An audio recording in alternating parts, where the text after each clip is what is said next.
Hello, sportsmen. You know, the message of this show does not match the weather we've been having.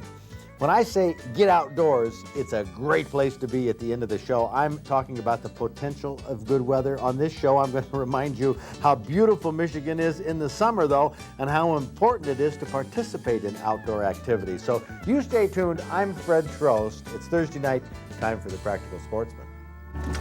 Well, that's a nice one. Yes, it is.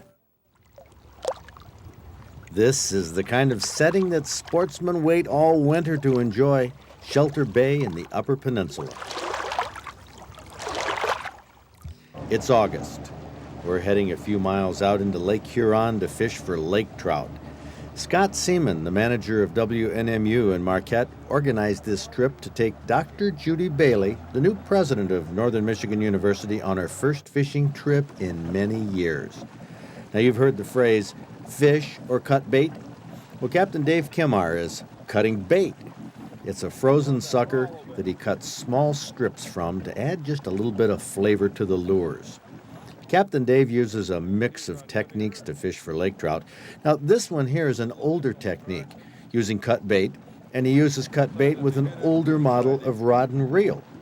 These heavy trolling rods with roller guides and giant reels are traditional for wire line. You don't use any lead sinkers. You just let out a lot of that heavy line. Wire line pole. We run one of these and then the rest will all be down riggers. A couple of dipsy divers. This one will go on the bottom with take about 500 feet line. It's just a 20-pound soft stainless wire. One revolution of one of these big reels pulls in about a foot of line. That's what you need with 500 feet out in the water. As we're setting our lines in the afternoon, another boat was coming in, a happy crew of fishermen. They hoisted their morning's catch to show us. I tell you, they traveled a long ways out into Lake Superior to catch these lake trout. Standard Rock. They left at 20 after 5 this morning, went to Standard Rock. They have a limit catch of lake trout. There was no real big ones there, but they look like a nice bunch anyway. Standard Rock is a famous reef way out in Lake Superior. It produces some big lake trout, but you can catch plenty within a mile or two of Shelter Bay. Captain Dave ran one big wire trolling reel with a lure. On another wire rig, he put some cut bait at the end of a string of cowbells. Now, cowbells are what they call a long series of spinner blades that flashes and attracts trout. Those spinner blades add quite a bit of drag to the wire line, make it even heavier to reel in. The more usual method nowadays is to use a regular trolling reel with Dacron line and troll the cowbells just by themselves. Cowbell. We use a set of cowbells right off the cannonball. You don't have to reel them in, they're on the cannonball, so that you're just reeling in the fish and the spoon. You don't want to reel those things, then they pull like an anchor. Let them swing out in the water here, bring her up a little bit. Gotta be careful when you drop that weight. Down goes the 7-pound cannonball, which is the downrigger weight that hangs off the stern of the boat by a cable. Now, the downrigger cable is what we clip the line releases to for the fishing line on the lighter rods and reels. We put behind that on our rod here. We put the trailer bait just behind that a little ways, and then that looks like the injured minnow that they're going to go after, which will be right after the bells. Bells do the attracting. The lighter weight lines are pinched into these clips, and the line pulls free if a trout takes the lure. That's the principle of downriggers, a way to fish lightweight lures down deep. Is this how you remembered it back with Grandpa in the pond? Not hardly. It was just me and a little wooden pole. No boat, nothing, right on the edge of the bank. Dr. Bailey hadn't fished since she was a kid 40 years ago. She jokes that as a college president, she now spends most of her time fishing for students. Are we making any progress here? You are. You're doing fine. Oh, okay. All right. Do you feel anything pulling on the other end? Yes, I do. There's definitely something on the other end. In fact, it's a student, yeah. This is our new recruitment plan. We're reeling them in. Well, getting people to participate in outdoor activities isn't as easy as it used to be. Dr. Bailey and I talked about this trend. Participation? Absolutely. Everybody needs to get out and enjoy this area. I mean, that's part of being a student at Northern Michigan. It's part of living in the greater Marquette, Upper Peninsula area. If you don't get out and participate, you're not going to get involved with life. I met with the first year students just earlier last week who were on campus for orientation, and I said, do your classes, but do other things. Don't hold yourself up in the room. It's a lifestyle. If you start now participating, you'll be involved later. You'll be involved in volunteering, you'll be involved running for elected office, you'll be involved running companies. But you can't do that if you don't get started early in participating in life in general.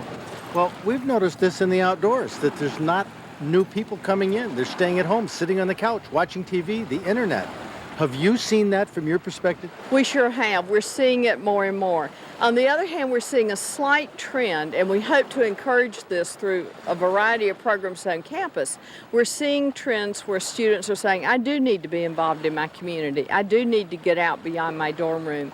And I think that if we build enough activities where adults can come in and serve as role models in partnering, then that will help reverse that trend. I am concerned about it because the students at Northern Michigan University today are the leaders of the UP tomorrow. Okay, well, it's more than the UP. You've worked on the East Coast. You've worked in Maine. Yes, I have, and it is a nationwide phenomenon. As we looked when I was at Maryland, working with Cooperative Extension in Maine, as we looked at volunteers to help with programming and delivering partnership programs with young children, we were seeing less and less. Part of it's the two-income family and the necessity of two incomes. And a part of it is a larger number of single-parent families. That puts an extra strain, and by the time you get home in the evening, you just don't have that extra bit. People, though, as they make decisions about how they spend their spare time, shouldn't make them sitting in, I hate to say this, but in front of television, but should be out and about and doing things. Which line did you have out? About 500 to 600 feet on it. There's no weight on there, just a spoon and the wire brings it down to the bottom. So that's why that's why you use a big reel to bring it. Public TV does a lot of shows like yours, Fred, that shows us ways that we can be out and engaged. If we had had some young kids out on the boat with us today, that would have been a learning opportunity for them and maybe would have just given them a little bit of excitement about getting up off that couch away from that internet and being real and in life. Virtual reality is only that, it's virtual. We need to be out in the real world seeing what reality is all about. But you know what we did do, even though we didn't have a kid out there to take fishing? We took somebody fishing who hadn't been fishing in 40 years. That's right, that's right. And that's part of it. And that is part of it. I've done a lot of other things. I've climbed Mount Katahdin. I've done some things that probably were a little scary for me to do. But it is reconnecting with things that you have done as a youth and doing it in the great outdoors. So how old were you when you caught those fish? Is your last fishing experience you can remember? Oh, I was 10 or less probably. So you had a good day. I had a great day. Being reacquainted with fishing. It happened to be my birthday, and it was a great birthday present. It was just a wonderful time. Had we not caught one fish, just being out with good people, having good conversation, being outside and enjoying this beautiful August day was a great way to spend the Sunday. And you caught a couple fish to boot? And I caught a couple of fish to boot, and I'm going to have the best grilled trout this side of heaven. This one is not wiggling anymore, huh? For all the talk about getting kids out fishing, it's important to realize that oftentimes kids cannot go fishing by themselves. They need adults to take them. We need adults to take more of an interest in fishing so they can support and encourage their youngsters when their kids express an interest in catching fish. Now, there are a lot of people who watch this show who are just like Dr. Bailey. They haven't fished in years and years. Now, Scott Seaman is the manager of WNMU TV, that's a public TV station in Marquette. Just so happens that he's an avid fisherman and an avid hunter and an avid target shooter. Well, this rubs off on his family, including his wife, Peg, who enjoys grabbing a rod when a fish hits. When parents or grandparents or uncles and aunts fish themselves, it's a whole lot easier for their kids to take up fishing, too. And it really doesn't matter if the fishing is done with ultra-modern equipment or rods and reels that used to be used years ago. I wouldn't call it primitive equipment. What would you call it, Captain Dave? It's Old-time equipment. we've got 3 brand new electric downriggers out there, you know, and we're doing better on the old wireline poles, at least for now. Tradition, yeah. Maybe that's what it is. So what did you catch on Grandpa's Pond back in North Carolina? Sunfish, probably. God only knows. Probably catfish. That's probably what he put. You probably wouldn't think that getting a college president to go fishing after 40 years would have much to do with recruiting young people to fish, but I think it does. Dr. Bailey runs a university. She works with young people every day, people who we need to get into fishing. I'll bet you that Dr. Bailey could do things to influence more people to fish if she sees a value in fishing, and I think she does. She'll do this because she's not only had a taste of fishing, but she's had a taste of the fish that she caught. To me, both of those aspects of fishing are really important if we want to recruit more youngsters into this sport.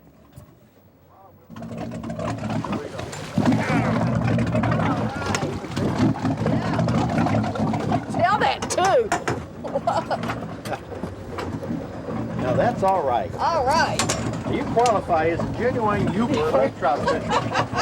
Well, that was fun. This one was more fun than the last one. I had a little bit more idea of what I was doing too. Oh yeah, no, it was perfect. Oh, that was great This fun. will be great on the grill. Yes, it will.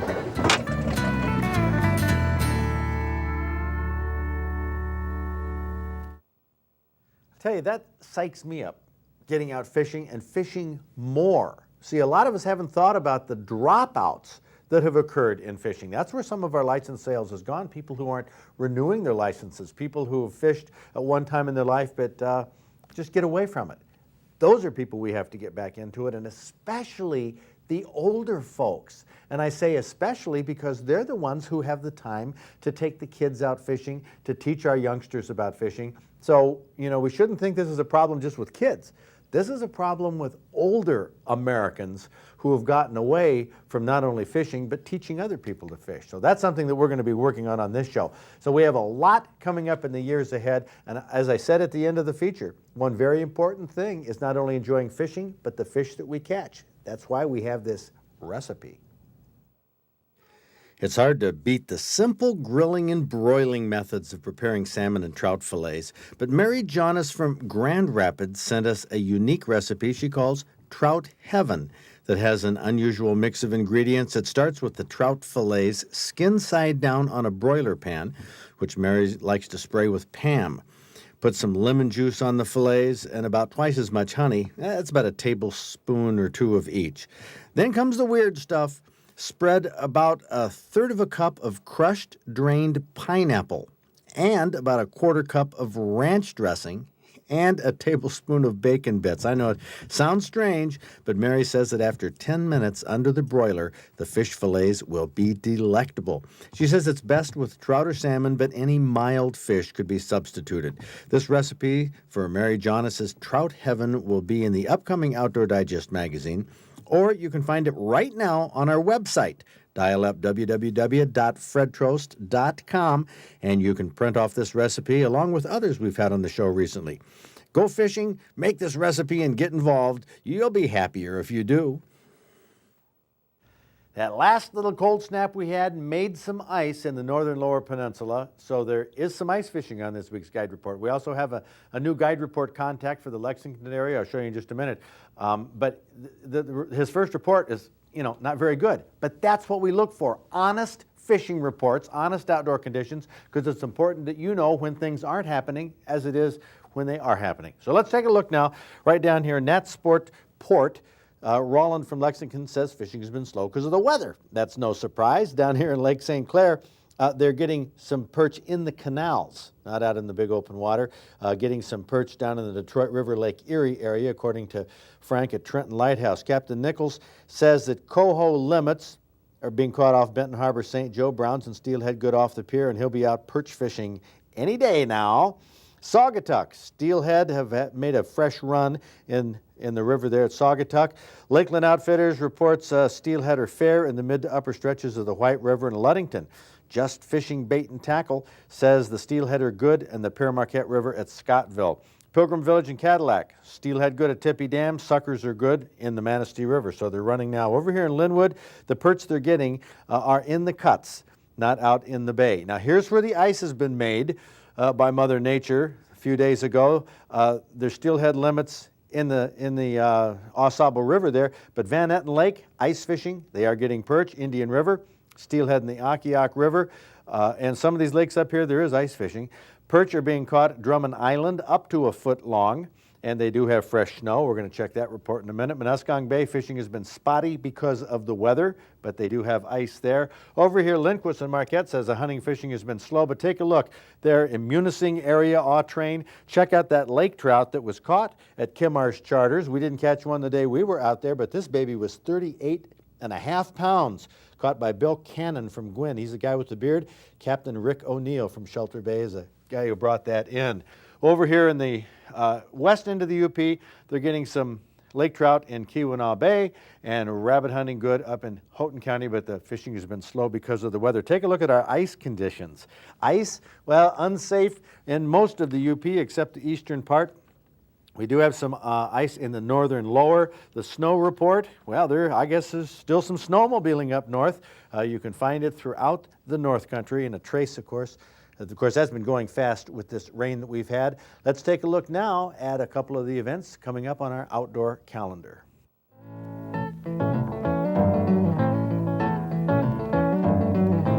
This Saturday and Sunday, the 23rd Annual Kalamazoo Antique Arms and Pioneer Craft Show will be both days at the Kalamazoo County Fairgrounds. There's also an outdoor show at the Howe Arena in Traverse City. Now on March 29th, Professor Finns and I will be at the Camper and RV Show in Traverse City from noon until 4. Come and ask Professor Finns questions about fishing. Fire your questions to me about whatever's on your mind. Our first puppy weekend of the year will be Saturday, April 4th. There's no charge to display or to bring the family to look at the litters of cute little puppies. Also on Saturday the 4th, Bath wildlife artist Nick van Frankenhuizen will give free wildlife art lessons to youngsters. In 1 hour, he'll teach kids how to draw bears. The classes are free, and Nick will give them at 10 and 11 a.m., 1 and 2 p.m. So bring the kids to the museum on Saturday, April 4th, look at the puppies, and learn the basics of wildlife art. If you have any questions, give us a call.